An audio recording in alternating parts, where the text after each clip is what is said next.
A San Jose police officer has been charged with felony domestic violence. Santa Clara County says 31-year-old Timothy Hackney of Morgan Hill was arraigned on a number of felony and misdemeanor charges. He's accused of shooting his work gun in his home, as well as false imprisonment and a series of assaults on his now pregnant girlfriend. County officials say if convicted, Hackney faces incarceration. He is currently on administrative leave. Oh, there's been a big decrease in overdose deaths in San Francisco, but the city's health experts say that there could be even more, or rather fewer, overdoses if they had access to methadone. The drug helps ease addicts off opioids, but state law has strong limitations on it, and Crown 4's Rob Nesbitt has that story.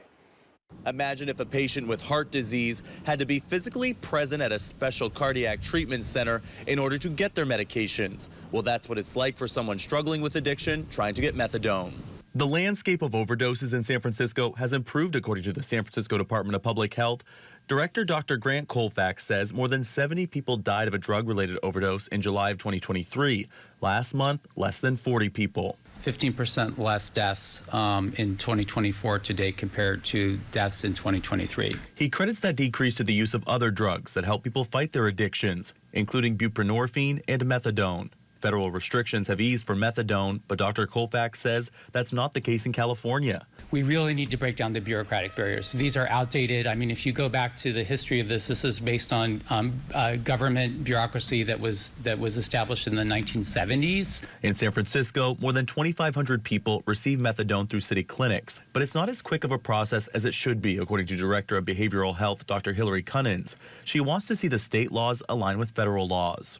Under new federal laws, new methadone patients can get up to 72 hours or 3 days of methadone from a hospital or other health clinic.